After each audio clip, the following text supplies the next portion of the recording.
Before I get into SummerSlam, though, I did want to touch on one thing that's going on in there, and it is the most sympathetic group of psychopaths that we may ever see in pro wrestling, the Wyatt Sicks.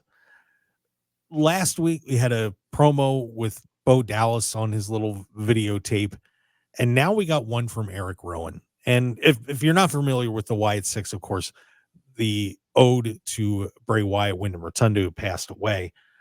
Bo Dallas is playing Uncle Howdy, brought that character back, which they were getting rolling before Bray passed away. And then it's Nikki Cross, Eric Rowan, Dexter Lumis, Joe Gacy. We're still waiting for a sixth person. Don't know if it's going to be Alexa Bliss for sure, but I had an idea. Uh-oh. I'll talk about that after we get through this. But, of course, they decided to beat up Chad Gable again. But the promo that they cut with Eric Rowan this week, did that make you cry, Phil? Did that get a tear in your eye? Just a little. I mean, because Eric, of course, is talking about how he lost Brody Lee and then how he lost Wyndham Rotunda. And just, that's so gut-wrenching to hear that. And you had Bo Dallas doing his, where he was talking about losing his brother. How are you going to hate these guys? I mean, no matter what they do. And you're going to hear some stuff from Nikki Cross, I'm sure. And I'm curious to hear what Gacy and Lumis have to say. But how can you not feel for these people? I mean, they're also not utilizing them in a way to put them in as the bad guys right now. They're going up against Chad Gable, who, they've made the guy you want to punch in the face. So I feel like this is the right spot to garner that sympathy. And then, you know what? Later, kick all of us in the teeth. Like that, do something so dastardly that we're all going to really be conflicted. The best part of wrestling is when you start feeling the emotion of it.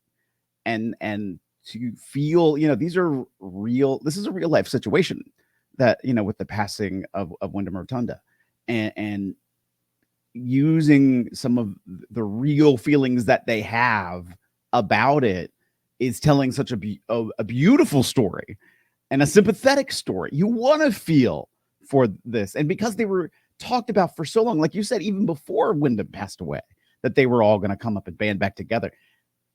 Now it's there. And so fans are excited about it because they feel like it's delivering a promise that was given to them. And so I think it's great.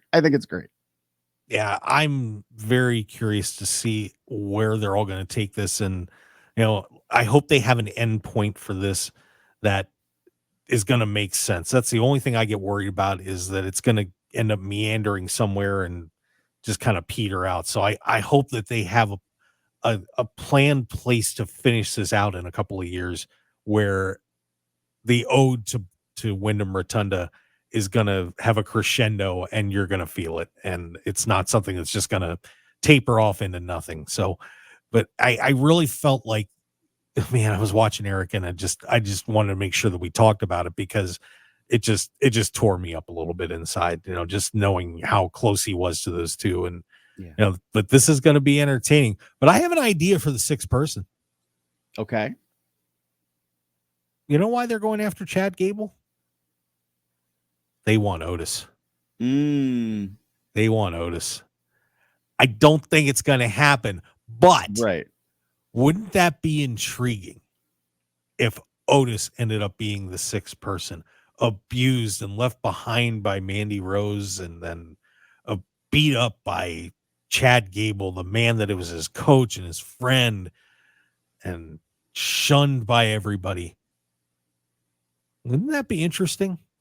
I could imagine that, but you're right. I don't think they're going to go in that direction, but that gives you something to think about. Turn Otis to the dark side. It would kill one of my best friends, Chad Holloway, who's from Wisconsin. He loves Otis, but it would be an interesting turn for him. Just throwing it out there. Just a thought, WWE creative. Not that they don't have this thing planned out months ahead of time, but still. Right. Just saying.